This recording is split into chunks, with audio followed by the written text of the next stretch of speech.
Good evening, my darlings. How you be doing out there? Top of the night to you. How you doing out there in internet land? My name is Brian Trippett, or I should say Brian McTrippett, and this is the Newsroom, a fun little place where we gather together and we talk about the news. We give our views, and on days like St. Patty's Day, we do our best to give the worst Irish impression you ever heard in your life. Okay, enough of that nonsense. We got to stop this. That's just insulting to Irish people everywhere, all around the world. Uh, now, wait a minute. This is so untoward and slanderous. I never said I would be wearing green tights this evening. Thank you very much. Oh my word, wearing green tights, gads. Uh, Look, the rumor is bad enough, but if this rumor is going to persist, it was just green tights, okay? I don't know. I haven't got enough Guinness in me to do a Scots impersonation. Ay, ay, ay. Well, good evening, AH. We're glad to have you here. Drinking some green beer out there. Cheers. How are you kids doing out there tonight? My name is Brian Trippett. I am the Front Porch Conservative, and welcome to the Newsroom. A fun little thing that we do where we get together, we talk about the news, we give our views, and we try to make sense out of this crazy thing that we call life. My name is Brian Trippett. I am the Front Porch Conservative. I am sometimes known in social media as the Front Porch Conservative. I am sometimes known as the fine fella in the fedora. On occasion, I'm called the beau in the chapeau. Twitter. Oh, crap. You made. Cheers.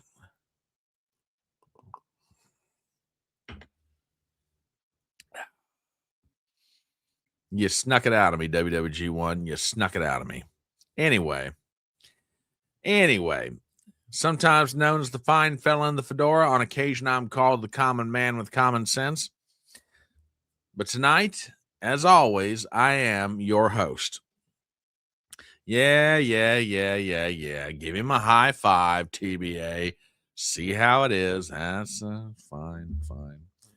No respect, ladies and gentlemen. None whatsoever. No respect for your host. Anyway, we're glad to have you here tonight. We got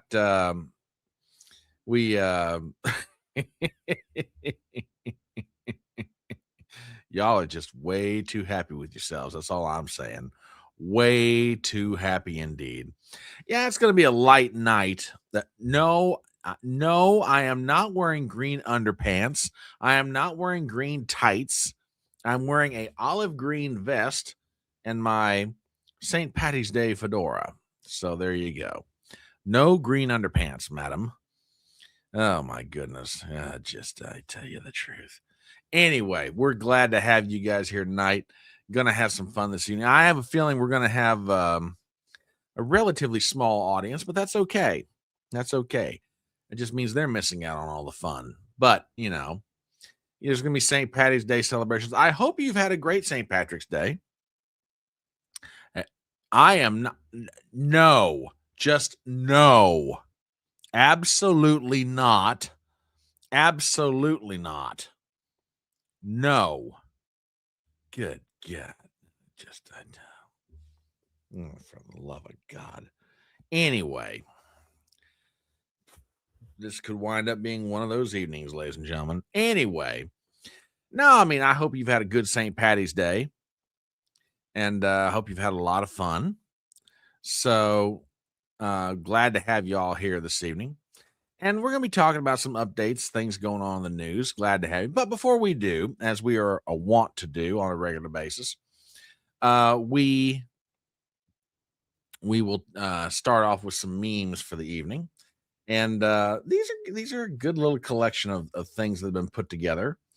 And always, as always, we thank those who have contributed. So yeah, we got a little bit of everything for everybody. And yeah, we'll get right down to it. Then we will get into the news.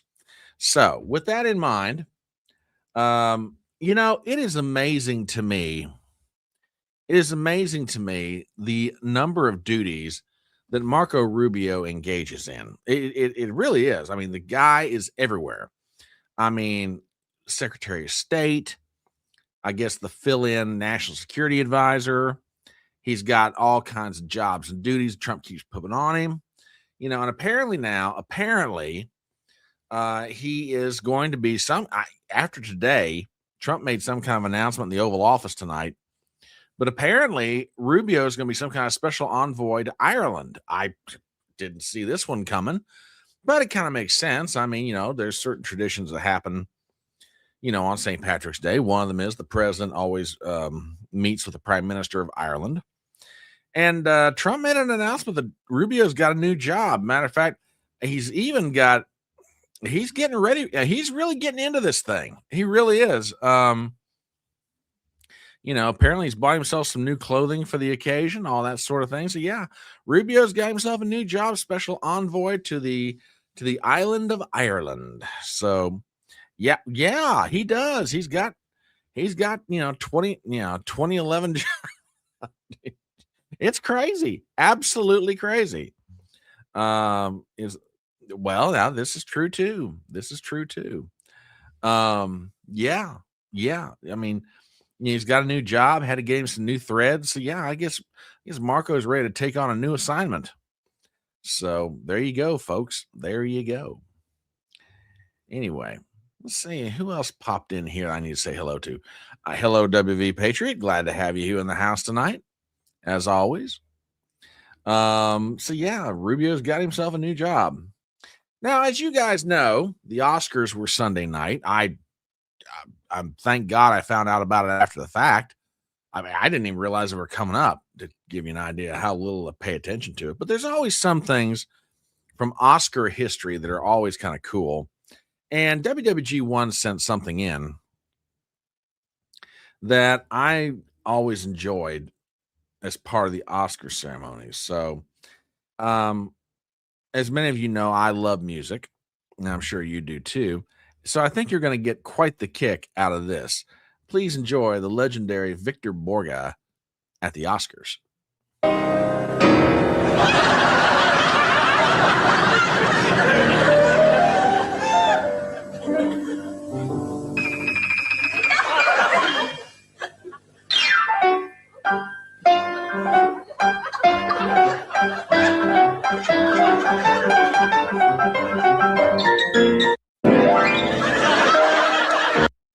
That man was amazing. One of the fastest sets of hands I ever saw in my life.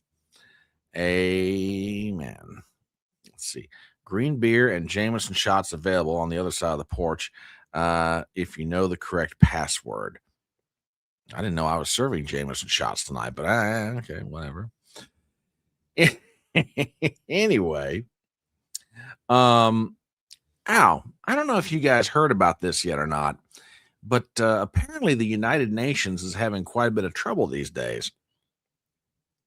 And I didn't know about this either until recently. Apparently, they're having money problems. According to reports, the United Nations have warned that they face a total financial collapse as a result of non-payment of dues by member states. Quote, we face a real danger of running out of money.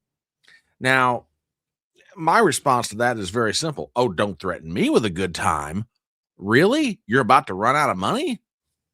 Oh, terrible. What a calamity for the world, I tell you. What a calamity for the world. Oh, my goodness. Oh, my goodness.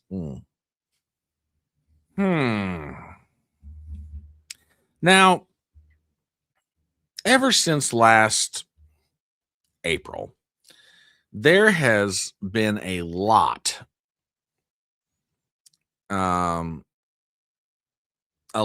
of controversy surrounding the release of the Epstein files, and a lot of theories about what would happen if the Epstein files were released. Or maybe it's better to say there's a lot of theories about, how certain groups of people would react if the Epstein files did come out, particularly an alliance of convenience between politicians and billionaires.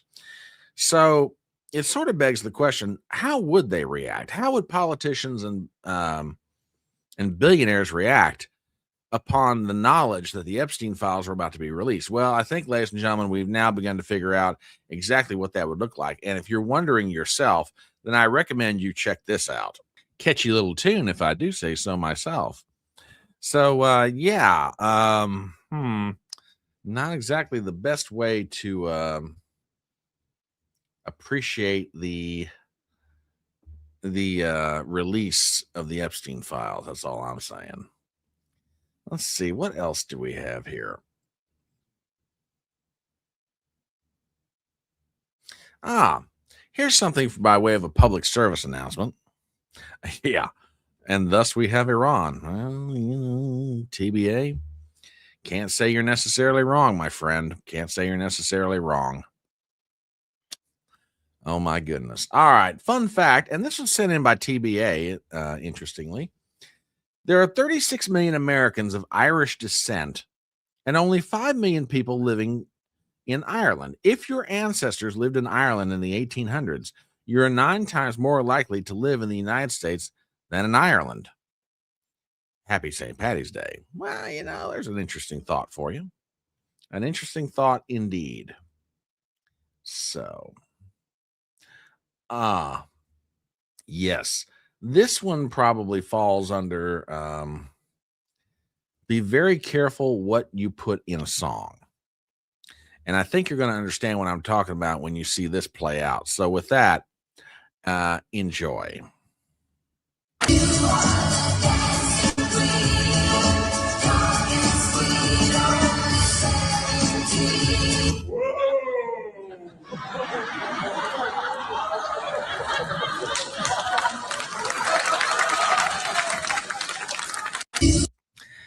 Yeah, I don't think the group ABBA quite realized what they were doing when they put that line in the song all these years later.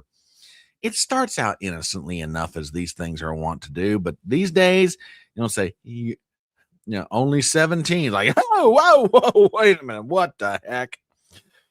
Yeah. Good evening, Miss Pate. Mwah. Glad to have you in the house tonight. Glad to have you. Oh my goodness. Oh my goodness. Well, now that might go a long way to explaining it about redheads in America. Indeed. Indeed. All right. What else do we have in the way of the merry memes this evening? I guess you could put this one under the difference between reality and the internet. Oh, hello. Sculpt Sum is here this evening. Glad to have you in the house tonight. Good to see you. Welcome, welcome, welcome. Glad to have you in. Let's see. The difference between reality and the internet. Well, this one I think is pretty self-explanatory. I'll just kind of hold this one up here for a minute. Yeah. There you go, folks. The difference between reality and what you see on the internet. Oh my goodness. Yes.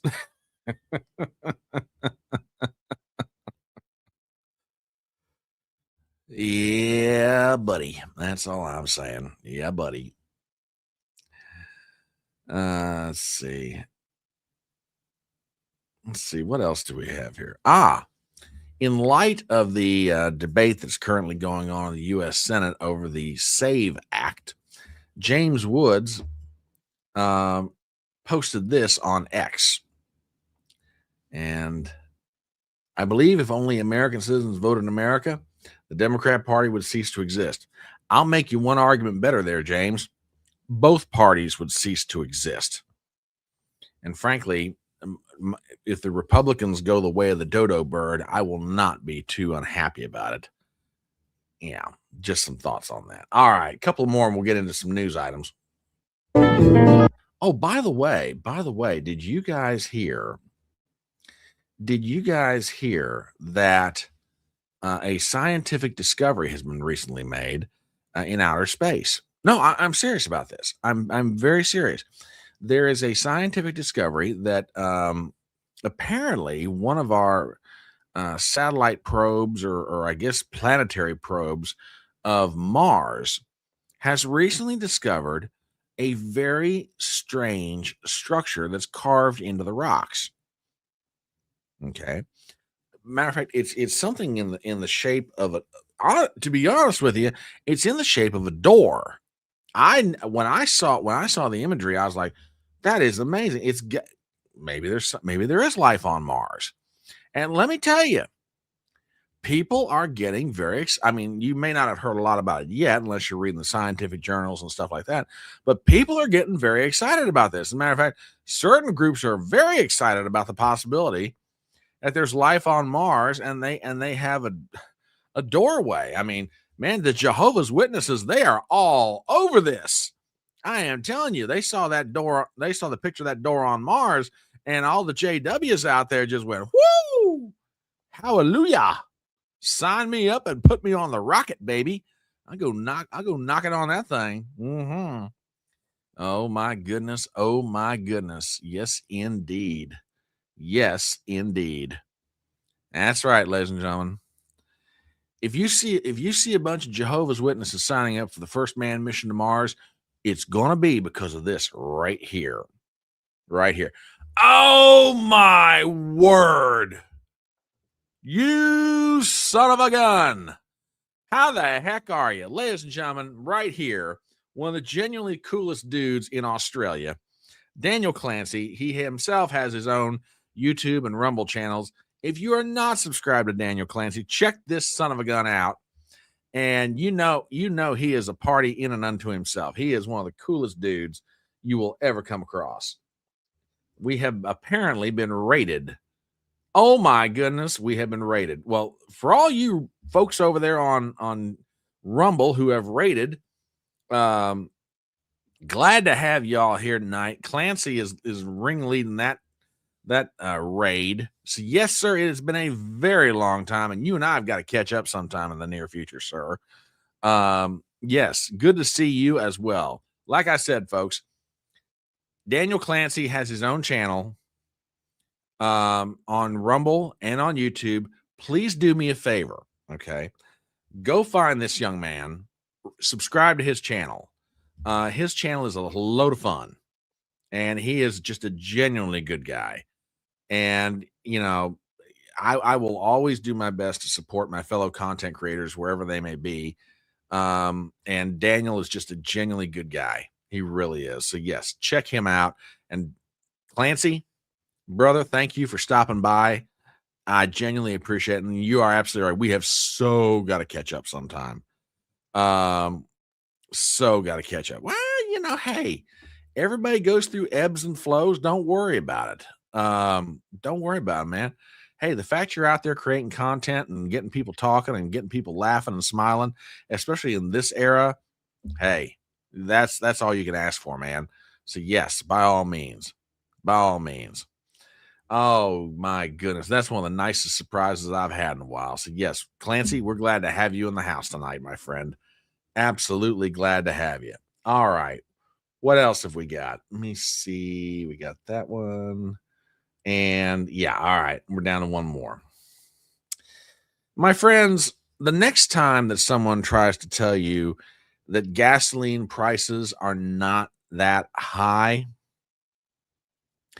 I would respectfully submit that you should show them the following. And trust me, when you show them the next image that I'm about to present to you, they will never, ever, ever again argue with you that gasoline prices are high. They're going to understand why you say they're high. They'll never again try to convince you that gasoline prices are not above where they otherwise normally would be. Because when you see a gas pump that looks like this, yeah, trust me, show somebody this image, and I promise you, you will never get another argument about gas prices being too high or whether they're high or not. So, yeah, I highly recommend this for just tuck this one away for future use. That's all I'm saying. That is all I am saying. All right. As always, I want to thank WWG1. I want to thank TBA. I want to thank everybody who's contributed to the memes this evening. Now, you might be sitting out there in the audience asking yourself, hey, how do I get in on this act? What do I got to do to get a meme up there? Well, hey, right here, folks. You see that handle on X? WWG1, you thought you were going to get me, buddy, but no, not tonight. You see that handle on X? That's the Front Porch C1. That's how you can tag me on X, or you can send me a DM. Okay. If you think you have a meme that is funny enough, everybody ought to see it. Or let's say you have an article for a story or what have you. Hey, tag me, shoot me a DM. Now, as host, I reserve the right to use or not use what you send. But more often than not, if you send it in to me, it finds its way up on the screen. I might have to do a little bit of explaining, but okay. But anyway, you get my point. So yeah, drop me a meme, send me a story idea, the Front Porch C1 on X, and we'll see what we can do about getting that up on the screen for you. All right. Let us get into the news, which I know in part is why you're here tonight, because we got some stuff to sound off about. And something happened today that I should have known was going to happen sooner or later. I didn't expect it from the person who did what they did, but knowing who they are and knowing their reputation, I should have realized it was coming. As you all probably are well aware, Joe Kent has resigned his position as Director of National Counterterrorism inside the ODNI. Now, for those of you who don't know a lot about Joe Kent is from Washington State. He has served 11 different tours in various places around the world. This guy's military record is just spotless. He lost his wife while she was on duty. This was a military family. He lost his wife while she was on duty. Okay. This guy is MAGA through and through. Supported Donald Trump in 16, in 20, and 24. And today he resigned his position as the Director of National Counterterrorism. He served under Tulsi Gabbard, and he resigned over the Iran war. Now, which we're going to read his letter of resignation. And it's not so much the letter of resignation. I mean, don't get me wrong. Somebody this high profile in the government tendering a resignation because they disagree with the president is significant enough. It's some of the language he used in the letter that has everybody scrambling around Washington, D.C. So let's start first with an article from Axios, which kind of sets this up. Quote, no imminent threat. U.S. Counterterrorism Center head resigns over Iran war. Article by Dave Lawler and Mark Caputo of Axios. We have the following. Dateline, Washington, D.C. Joe Kent, who led the National Counterterrorism Center and was a top aide to Intelligence Director Tulsi Gabbard, became the first senior Trump administration official to resign over the war in Iran.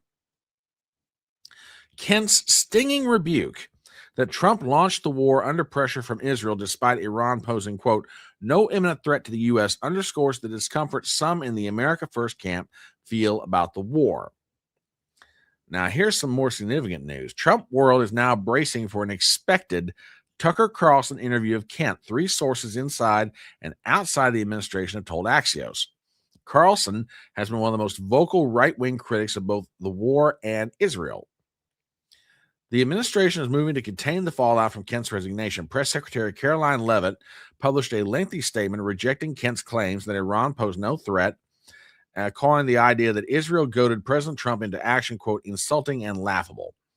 Asked about Kent's resignation, Trump said he's a nice guy but weak on security, which, by the way, we're going to get we're going to take a look at Caroline Leavitt's response, and we're going to look at Trump, his response as well.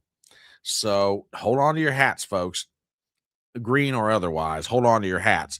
We're going to get into all that here momentarily.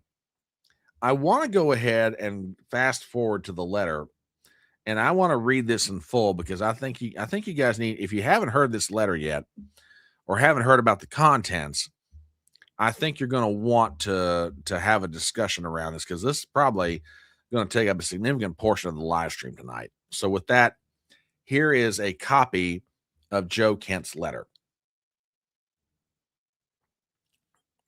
After much reflection, I have decided to resign my position as director of the National Counterterrorism Center effective today. I cannot, in good conscience, support the ongoing war in Iran. Iran posed no imminent threat to our nation, and it is clear that we started this war due to pressure from Israel and its powerful American lobby. I support the values and the foreign policies that you, addressing this letter to President Trump, campaigned on in 2016, 2020, 2024, which you enacted in your first term. Until June of 2025, you understood that the wars in the Middle East were a trap that robbed America of the precious lives of our patriots and depleted the wealth and prosperity of our nation. In your first administration, you understood better than any modern president how to decisively apply military power without getting us drawn into never-ending wars. You demonstrated this by killing Qasem Soleimani and by defeating ISIS. Early in this administration, high-ranking Israeli officials and influential members of the American media deployed a misinformation campaign that wholly undermined your America First platform and sowed pro-war sentiments to encourage a war with Iran. This echo chamber was used to deceive you into believing that Iran posed an imminent threat to the United States, that should you strike now, there was a clear path to a swift victory. This was a lie, and it's the same tactic the Israelis used to draw us into the disastrous Iraq war that cost our nation the lives of thousands of our best men and women. We cannot make this mistake again. As a veteran who deployed to combat 11 times, and as a Gold Star husband who lost his beloved wife, Shannon, in a war manufactured by Israel, I cannot support sending the next generation off to fight and die in a war that serves no benefit to the American people, nor justifies the cost of American lives. I pray you will reflect upon what we are doing in Iran and who we are doing it for. The time for bold action is now. You can reverse course and chart a new path for our nation, or you can allow us to slip further towards decline and chaos. You hold the cards. It was an honor to serve in your administration and to serve our great nation. Sincerely, Joseph Kent, Director, National Counterterrorism Center. Okay, let's talk about this. All right, TBA says, I find Kent's letter slightly disingenuous. No imminent danger from Iran. All right, let's take it further. So Kent knows Trump was deceived by whom? Trump knows what's going on. How does Kent know everything that's going on? And lastly, just who is Kent insinuating that Trump is kneeling to? I can answer some of that. Joe Kent, like a lot of people, and I probably will include myself in this group, will argue that this war that we're engaging in, and yes, it is a war. Okay, I'm sorry. I have nothing else to call it. It's a war. We have gone to war with the Islamic Republic of Iran. We didn't ask Congress for a declaration of war. We haven't asked them for a resolution to authorize the use of force, but we're at war. Let's just call it what it is. We're at war at the behest of Israel. And by the way, lest y'all think I might be over exaggerating this, people have asked Trump, why did we go to war? He's made the statement, well, Israel was going to be attacked. various news organizations have reported that the Israelis basically came and said, "Hey, we're going to do this thing," and the reasoning became, "Well, if we don't get in there, we're not going to be able to control what Israel does with this." So, whether directly at Israel's behest or indirectly to try to restrain or shape the contents of what happened, um, Ken is of the belief that, yeah, we're doing this for Israel. Okay, all right. Let's take that for a second. We've been at war with Iran since 1979.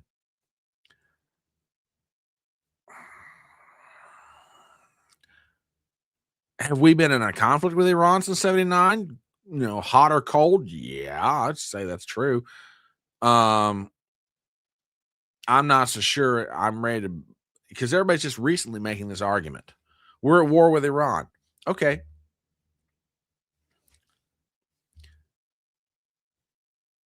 Last March, the Director of National Intelligence submitted a report that said Iran was nowhere close to having a nuclear weapon. President ignored it. The chairman of the Joint Chiefs of Staff, weeks leading up to the decision to start launching missiles and bombs, said, "Don't do it. Do not get into a military conflict. Do not do this." Trump ignored it. So I guess my question is, okay, and again, there's a lot of people, folks in the audience. You guys are way better read on some of this than I am. I'm just a guy asking questions. What threat is Iran to us? Well, they're going to use Hezbollah. Okay, Hezbollah is not over here. They're over in the Middle East.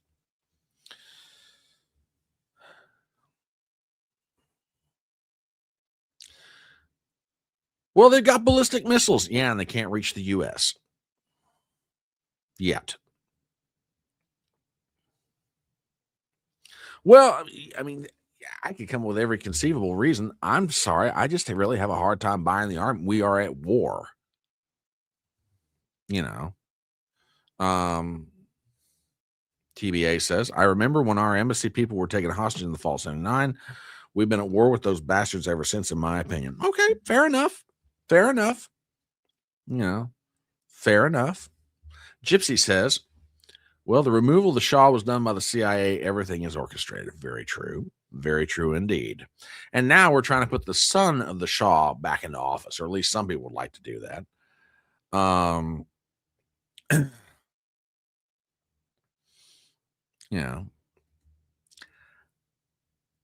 I will say this, and this point is not necessarily original to me, but I think it does bear repeating. Glenn Beck on his show this morning made a very good point. Matter of fact, hang on a minute. Let me see if I can find this real fast. Probably find this for you guys real quick. He made a fantastic point as it relates to Joe Kent's resignation. Can I find this real quick?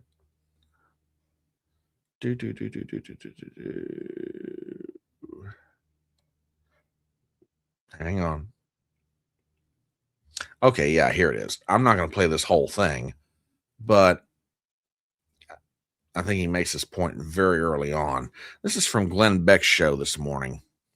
Check this out. There's something that's just happened that is remarkably historic. I want to read it to you.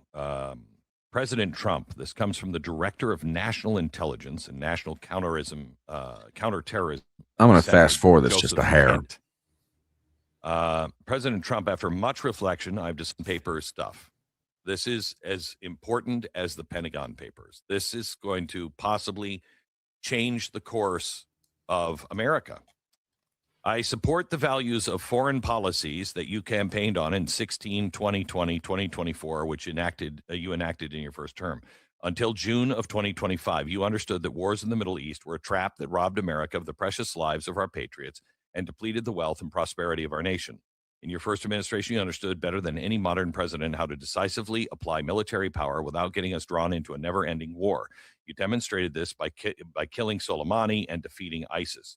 Early in this administration, high-ranking Israeli officials and didn't even want to go into at the moment, but they're going to have to now. This is incredibly irresponsible, and it needs to be cleared up 5 minutes ago. They need to do that. They need to go into rapid damage control mode and explain exactly point by point and counter everything Joe Kent just said. Now, I don't have a problem with, so Joe Kent he's always seemed to me to be kind of like a very libertarian voice within the administration.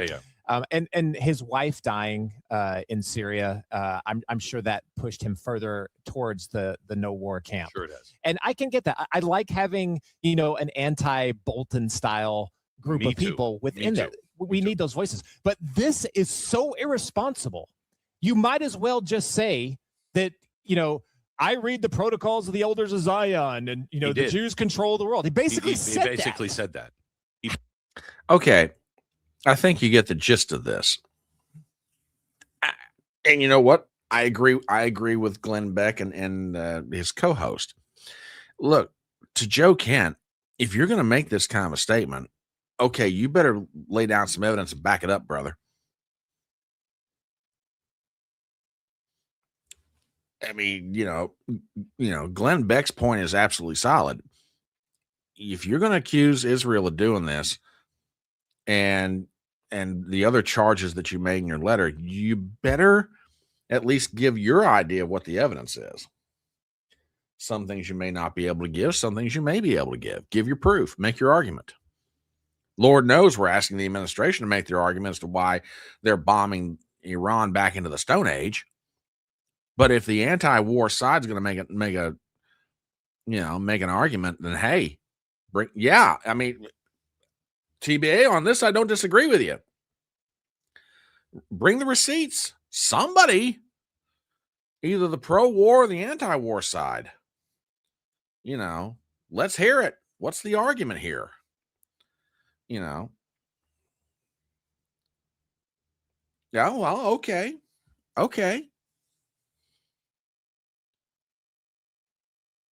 Yeah, I mean, I gotta say, I agree with Glenn Beck in this case. If you're going to make this kind of argument, let's hear it. Show some evidence, my friend. So that was Joe Kent's letter. And the White House wasted no time, and I mean no time whatsoever, responding to this. I got a statement here from Caroline Leavitt, the press secretary. And she posted this on X. There are many false claims in this letter, but let me address one specifically. Iran posed no imminent threat to our nation. This is the same false claim the Democrats and some in the liberal media have been repeating over and over again. As President Trump has clearly and explicitly stated, he had strong and compelling evidence that Iran was going to attack the United States first. Okay, Caroline, I love you. I genuinely love you. But if he's got proof of that, show it to the American people. Show it to the American people. Now, I understand there are some things by way of intelligence that we come across, maybe for whatever reason, to not betray the source, to protect the source, to keep them from getting into harm themselves. You can't necessarily do. But good God, this president has committed this nation to a war with the Islamic Republic of Iran at a time when some could argue, I think appropriately so, that we are not exactly at our strongest. Yet we are dropping everything we've got on Iran right now. Okay, if the president had evidence, compelling evidence is what she said, that Iran was going to attack the United States first, let's see it. I mean, look,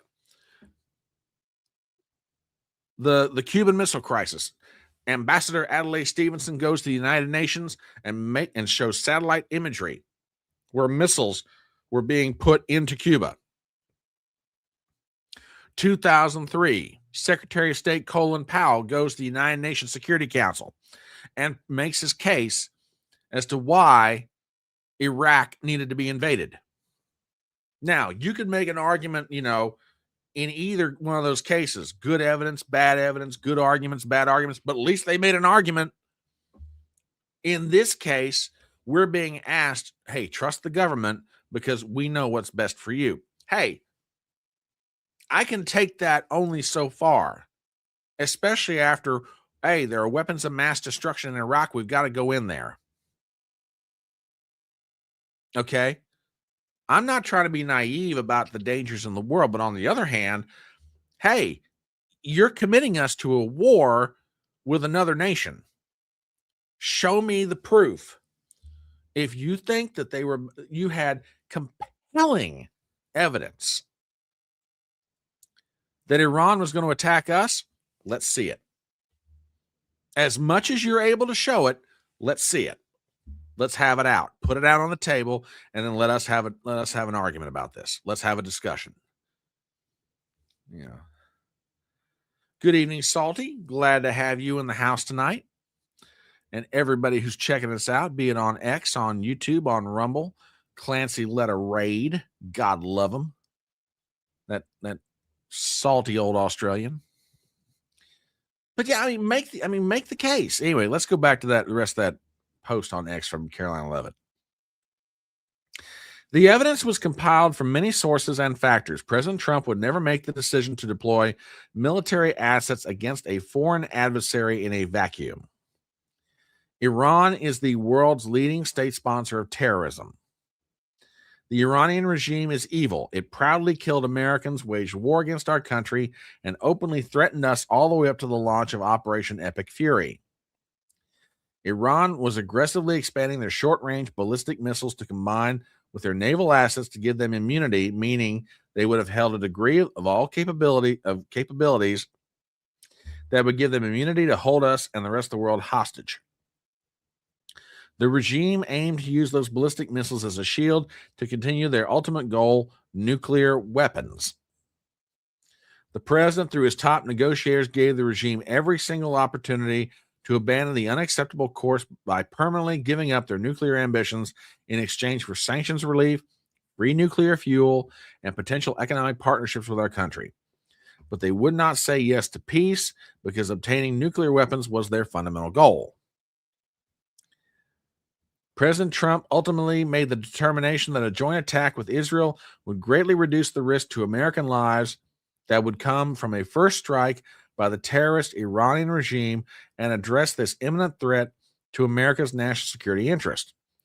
All of this led to President Trump arriving at the determination that this military operation was necessary for a U.S. national security, which is why he launched the massively successful Operation Epic Fury. Now, hold on a minute, Caroline.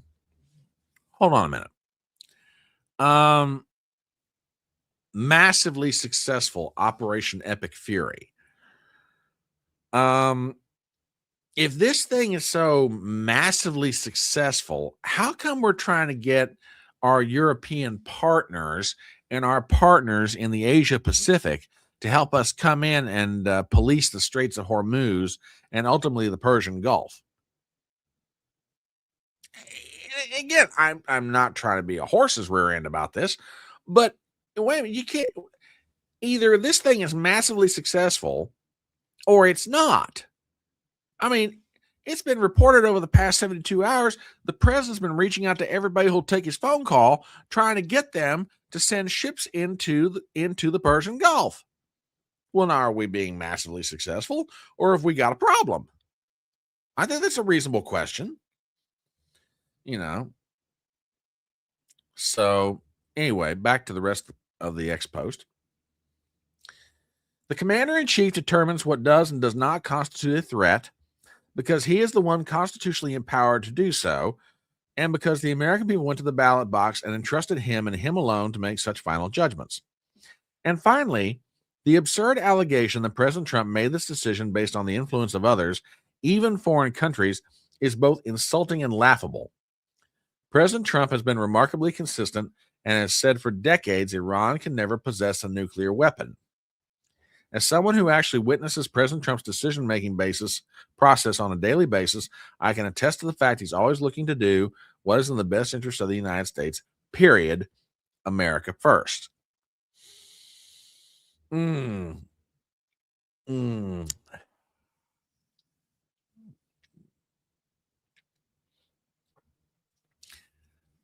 Caroline, I love you. I genuinely do. I think you're a fantastic press secretary.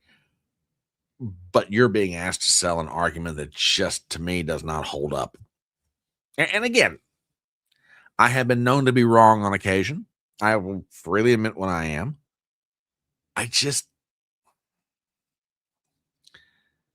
This thing has never felt right from the beginning. I mean, look, laying aside, Joe Kent's responsibility to present whatever evidence he has for his argument, I think Joe Kent is, doing something that should have been done before this ever got started, and that is we have a national discussion about it. I mean, yeah, I think she's right. Trump in the end, is the one responsible for it. But, for good or bad. But yeah. So that's Caroline Leavitt's response to it. Now,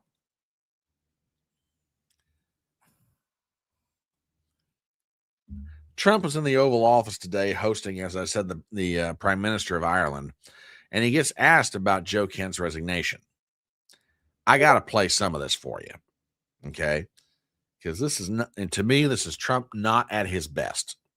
Your director of national counterterrorism, Joe Kent, he just resigned today. He said he can't support your conflict with Iran. What's your reaction to that? And did you? Well, I read his statement. I always thought he was a nice guy, but I always thought he was weak on security, very weak on security. I didn't know him well, but I thought he seemed like a pretty nice guy. But when I read his statement, I realized that it's a good thing that he's out, because he said that Iran was not a threat. Iran was a threat. Every country realized what a threat Iran was. The question is whether or not they wanted to do something about it. And many of the greatest military scholars are saying for years that presidents should have taken out Iran because they wanted a nuclear weapon. They were, if we didn't do the attack, or if I'll go a step further, if I didn't terminate the Iran nuclear deal given to us, one of the worst deals ever made by Barack Hussein Obama. Remember when they sent Boeing 757s over there, loaded with cash, hundreds of millions of dollars? You would have been very happy. This was a wonderful. They said hundreds of millions. People forget that. Does anybody remember? Right? You remember hundreds of millions of dollars in a Boeing 757. I think they had two of them loaded. They took the seats out and they put cash. And it was so much that there wasn't a bank in Virginia, Maryland, or D.C. that had any money left. They stripped them of all their money, put it. He's weak. He's weak on security. Really?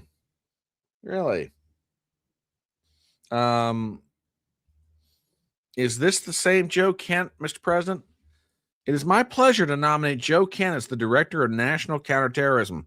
As a soldier, Green Beret, and a CIA officer, Joe has hunted down terrorists and criminals his entire adult life. Above all, Joe knows the terrible cost of terrorism, losing his wonderful wife, Shannon, a great American hero who was killed in the fight against ISIS. Joe continues to honor her legacy by staying in the fight. Joe will help us keep America safe by eradicating all terrorism, from the jihadists around the world to the cartels in our backyard. Congratulations, Joe. Ooh.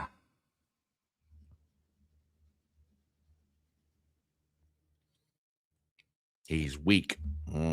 Okay.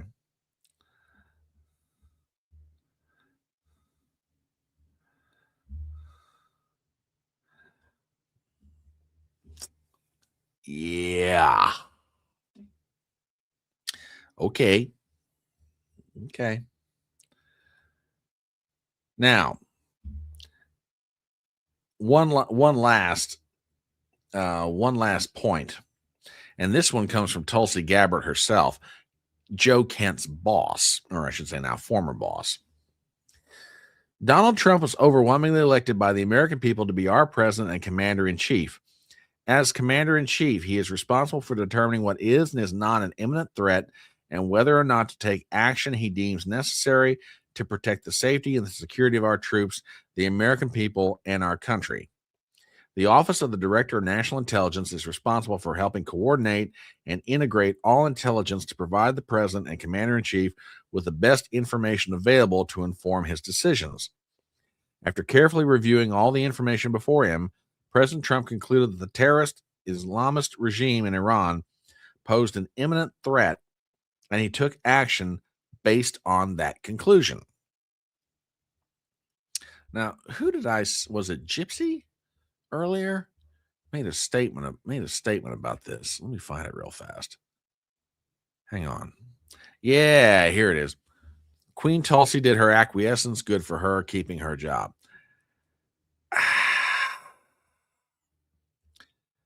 I understand, Gypsy, I understand where you're coming from in this. And in one sense, I don't necessarily disagree with you.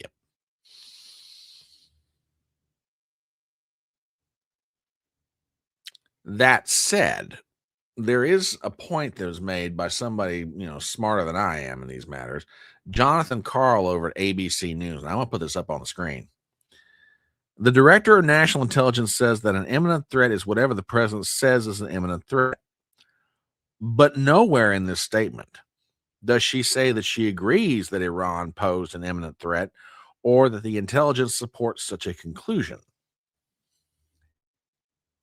Jonathan Karl is correct in how he views that. She didn't say that Iran posed an imminent threat or that the intelligence, supported such a conclusion. She just said, hey, president makes the decision about what he thinks is an imminent threat. And our job is to give him all the intelligence information.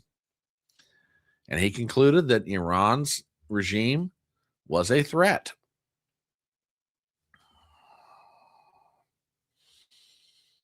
Take that for what it's worth.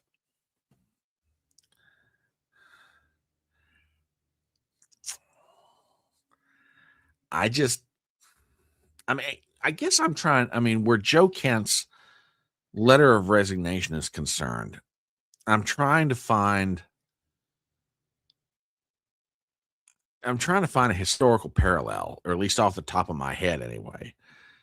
And the one historical situation that I have heard thrown around throughout the day is a comparison between Joe Kent's letter of resignation and the Pentagon Papers that Daniel Ellsberg released to the New York Times. I think it's a little bit early to start making that kind of a comparison. Now, for those of you who may not remember or know what Ellsberg did, Ellsberg worked for the Rand Corporation, used to work for the Department of Defense back in the 60s and into the early 70s during the height of the Vietnam War. Ellsberg was in possession of papers that basically said and showed that America was never going to win the Vietnam War. Okay. Now, you had people like Robert McNamara, who was then the Secretary of Defense, saying, oh, America's going to win the Vietnam War. You had Lyndon Johnson saying the same thing, yada, yada, yada. And then you had intelligence experts and Department of Defense people who were saying, we're not going to win this thing. But no one would come out and say it. Ellsberg snuck the papers out of the various places where they were at, gave them to the New York Times, and blew the doors wide open on a discussion about, should we have ever gotten into the Vietnam War? What are we doing? Can we get out? Yada, yada, yada.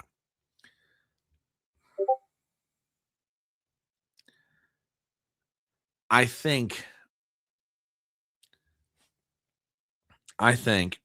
just my opinion, I think Joe Kent's letter,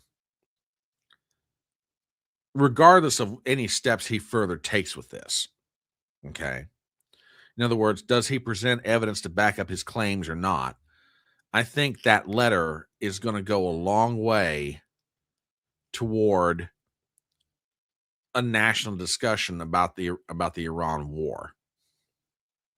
And frankly, it's a discussion we should have had before we ever got into this. I mean, look, I've said it over the past few live streams, and I still stand by it. Whether you like what the Bush administration did in 2003 with the invasion of Iraq, at least give them credit for this. For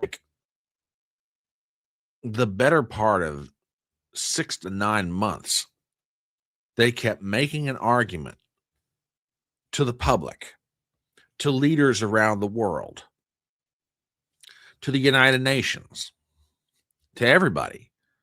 Hey, Saddam's got weapons of mass destruction. If we don't go over there and do something about this, we got problems. Now, again, looking back on it 20 years past, okay, we can sit here now and argue, whether it was a good argument, bad argument, whatever. That's fine. But they made that argument. Okay. I don't get the feeling the Trump administration's done the same thing. Effectively. Again, agree with their argument, disagree with their argument. I just keep getting the feeling they're just like, oh, we're going to go do this thing, without making a compelling case to the American people. Why? I mean, we've gone from, we got to stop them from getting a nuke, to we've got to free up the flow of oil in the Straits of Hormuz, to, I mean, regime change, every argument as to why we're doing this. And no real understandable exit strategy. What does victory look like? Maybe Joe Kent's letter starts us on a discussion that we should have had long before we jumped into this thing. Personally, I think that'd be very healthy. Yeah, true that. Let's see what other comments are being made I'd like to throw into here. Yeah, talking about the Vietnam War. That is absolutely true, my friend. Absolutely true. Yeah, so yeah, that letter dropped this morning and it just went off like fireworks. So yeah, so there you go, my friends. There you go. All right. Let us move to a different compartment of the train. Salty, you got to run? Hey, thanks for stopping by, my friend. And come on by any old time. We're glad to have you. And stay safe out there this evening, my friend. Stay safe out there this evening. Have a lot of fun. Enjoy your St. Patty's Day, but stay safe, my friend. So, yeah. All right. Before we switch to a different compartment of the train, let me do a real quick commercial. Whether you're watching over there on Rumble, and God bless Daniel Clancy for bringing a whole bunch of good folks by, whether you're out there on X, whether you're out there on YouTube, hey, thanks for stopping by. And you're like, who is that handsome devil in the fedora? Well, my name is Brian Trippett, and I am known in social media as the Front Porch Conservative. This is known as the Newsroom. We sometimes do this through the week. We get together, we talk about the news. Everybody gets to give an opinion, and we, get it out of our system a little bit. If you like what we're doing here, if this is your cup of tea or your glass of whiskey or your pint of beer, as the case may be, hey, why don't you do me a favor? Subscribe to my channel on YouTube and on Rumble. While you're at it, follow me on X. And for tonight, for purposes of this evening, hit the thumbs up button on Rumble and YouTube. Believe it or not, it really does help with the algorithm. Leave a comment, share the link around, hit the bell for notifications, go crazy and do all that stuff for me. All right. Speaking of the war in Iran, we got some updates about some things going on from Fox News. Top Iranian official and commander killed in strike, Israeli defense minister says. U.S. government previously offered reward for information on Larijani. Article by Alex Nitzberg. We have the following. Hang on one second, folks. had a tickle in my throat. There we go. Iranian Supreme National Security Council Secretary Ali Larijani and Basij commander Gholamreza Soleimani have both been killed, according to the. And by the way, I expect some applause for my ability to pronounce those names. I probably still did screw them up, but at least give me credit for trying. I may be from West Virginia, but I am willing to put in the work. Okay, especially on name pronunciation. Anyway, getting back to the article.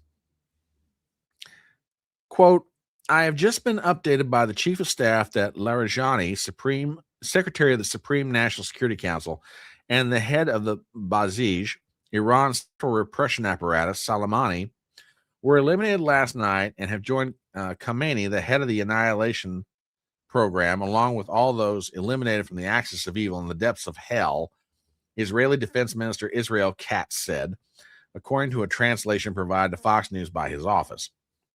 The news comes more than 2 weeks since Iran launched a war against the Islamic Republic of Iran in conjunction with U.S. President Donald Trump. Ali Larijani, secretary of the Iran Supreme National Security Council and the regime's effective leader, has been eliminated, the Israel Defense Forces noted in a post on X. And here's a picture of the two gentlemen. This is Larijani on one side, Soleimani on the other. And Iran, by the way, has confirmed the death of Larijani. Now, you might ask yourself, who exactly is this guy, Larijani, and how big a deal is it that he's gone? Well, to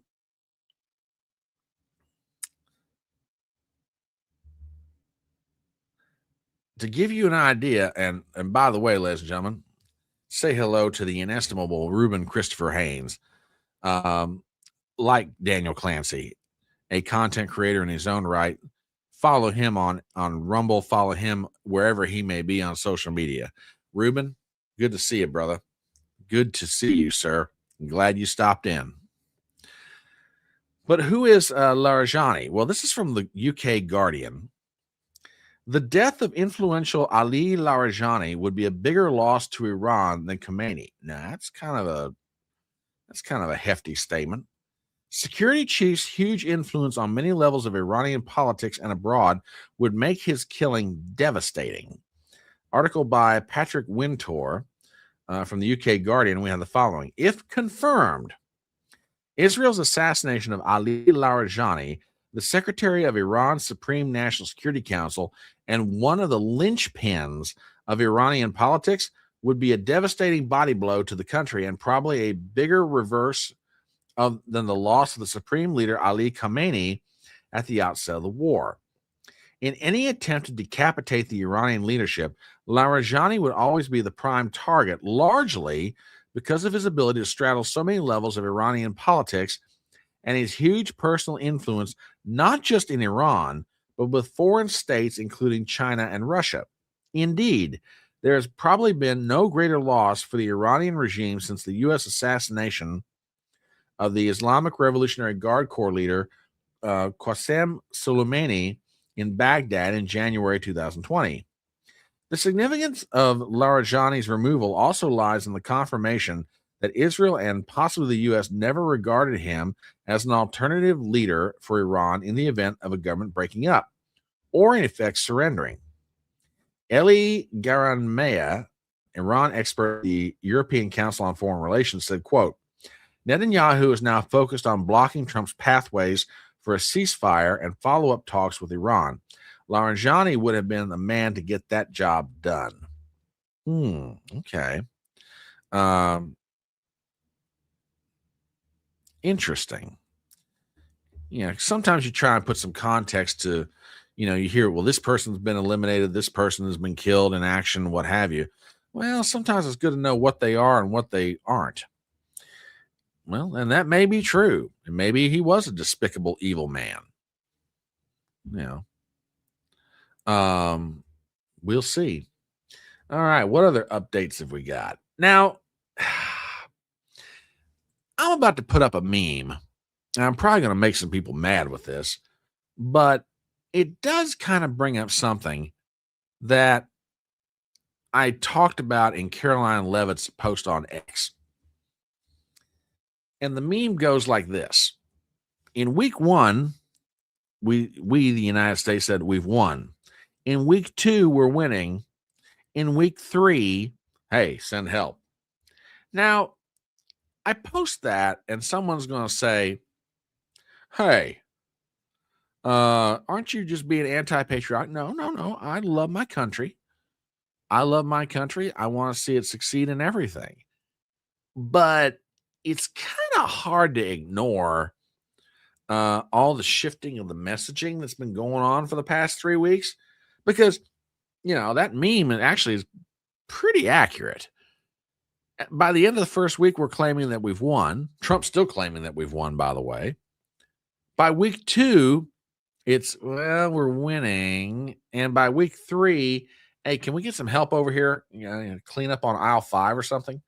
Now, if you wonder what that last part's referred to, I got an article here from the BBC, and you've probably seen things similar to it. Headline, wary allies show there's no quick fix to Trump's Iran crisis. Article by Paul Adams, we have the following. Throughout his first 2 terms, throughout his 2 terms in office, U.S. President Donald Trump has not been shy to criticize or even attack Washington's NATO allies. But his latest suggestion that failing to secure the Strait of Hormuz would be, quote, very bad for the future of NATO implies an understanding of the alliance's purposes that has already raised eyebrows. Quote, NATO was created as a defensive alliance. General Sir Nick Carter, former chief of the defense staff, told the BBC on Monday. It was not an alliance that was designed for one of the allies to go on a war of choice and then oblige everybody else to follow. I'm not sure that sort of NATO that any of us wants to belong to. Oh, whoa. Wait a minute, big boy. Wait a minute. Now, I'm not the best historian in the world, but I seem to remember in the 1990s, NATO tried to bomb Yugoslavia back into the Stone Age. And that was by no means a defensive effort, because Yugoslavia wasn't bombing anybody else. As I recall, we were upset about what was going on in Bosnia, in Herzegovina. And we were going after a guy by the name of Slobodan Milosevic. And again, I could be off in my memory, but I'm pretty sure that one was not a defensive effort on the part of NATO. Call me crazy, but that's kind of a real thin argument there, General Carter. Ay.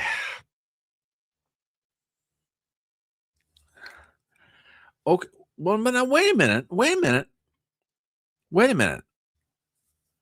Hang on. What about Article 5?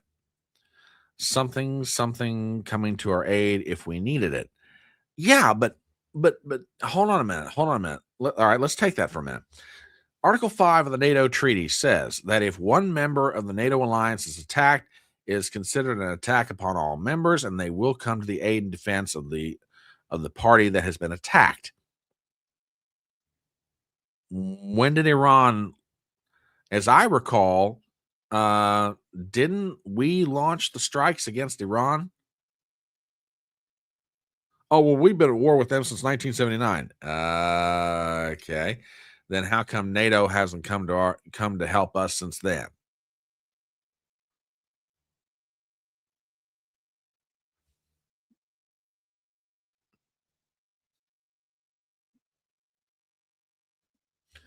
I want to put this up here.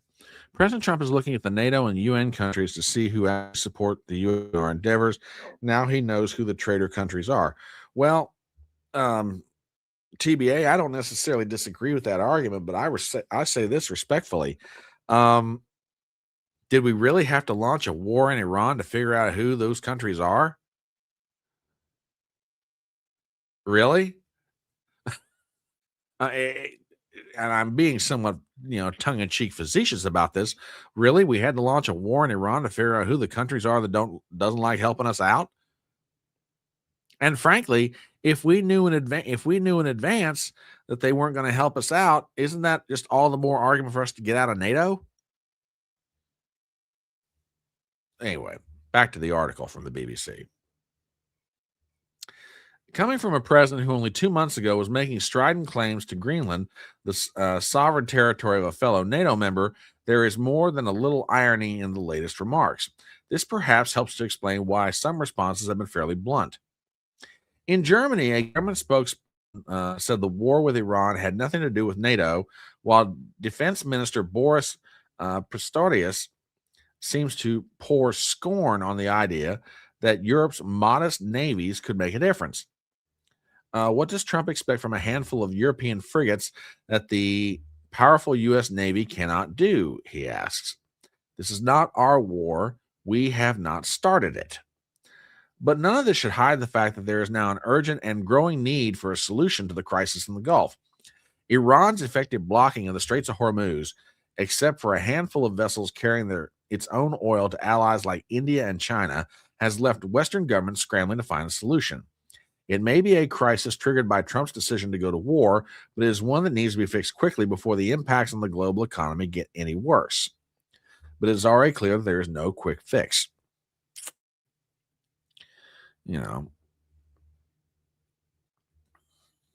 So anyway, just thought I'd throw that one out there. It just,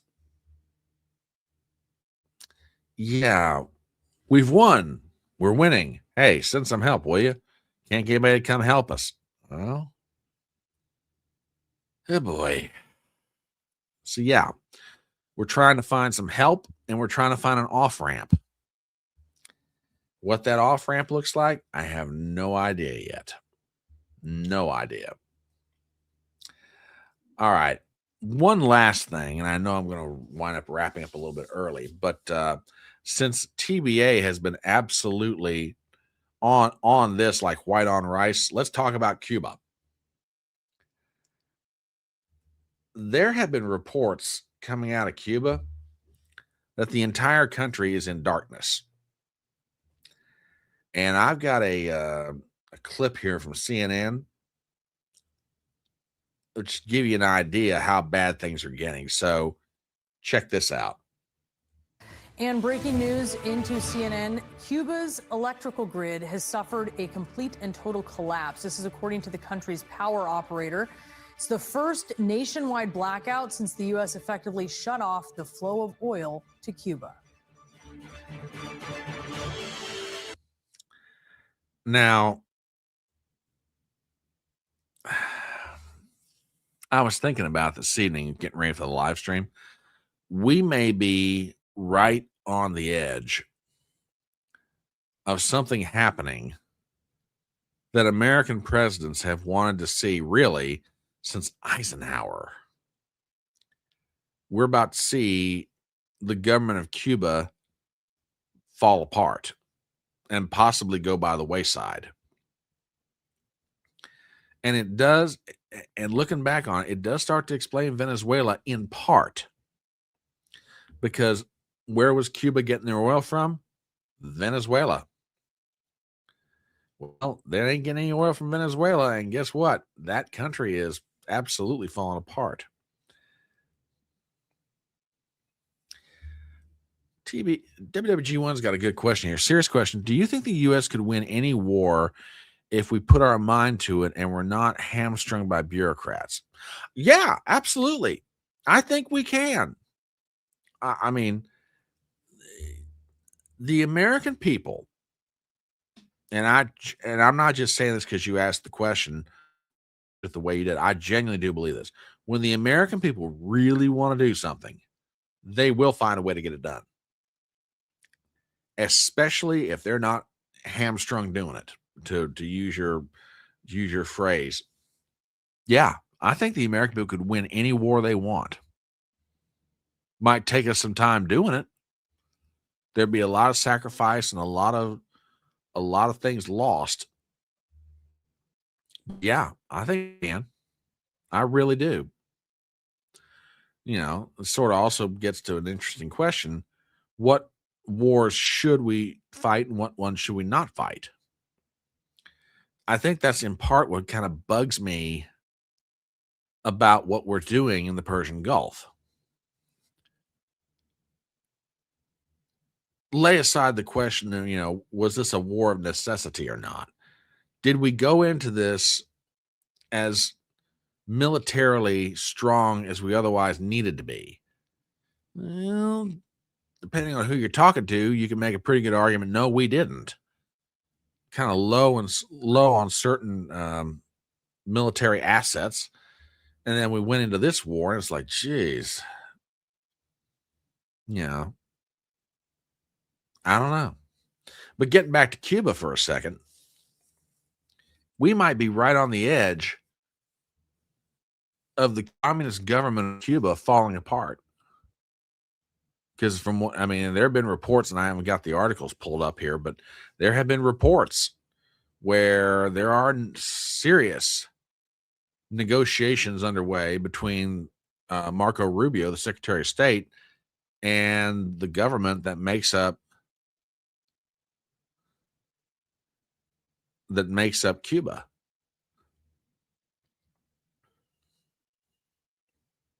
Really?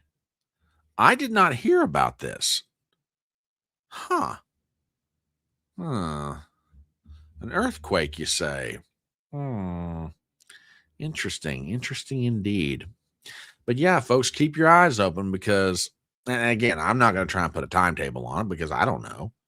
But keep your eyes open, folks. We might be right on the edge of the Cuban government going to the ash bin of history. We'll see what happens. Anyway, all right. Let's go ahead and bring this train into the station. I want to thank you guys for stopping by tonight. Clancy, if you're still out there, brother, thank you for stopping in. Ruben, thank you for stopping in. It's good to hear from you, brother. So good to have all of you guys here and all our regulars as well. We're going to be back this Saturday morning for Front Porch Brunch at 10:30 a.m. And yeah, we're going to keep an eye on the news in the meanwhile, do what we do. So yeah. All right, you're still here. Very good indeed. Yeah, we'll be back this Saturday morning at 10:30 a.m. for Front Porch Brunch. And in the meanwhile, keep your head up, keep smiling, find somebody, tell somebody you love that you love them. And, we're going to get through this thing. We will. We're going to get through this thing. But anyway, thanks for stopping in tonight. Thanks for the opinions, the memes, the laughs. And in the meanwhile, hit the like button on the way out the door. I love you guys very much. You have a great rest of your evening. And remember the words of that great American philosopher. Oh, thank you, dear. Thank you, dear. Remember the words of that great American philosopher, Tom T. Hall, when he said, "It's faster horses, younger lovers, older whiskey, and more money." You guys have a great rest of your St. Patty's Day. Talk to you later and have a good night.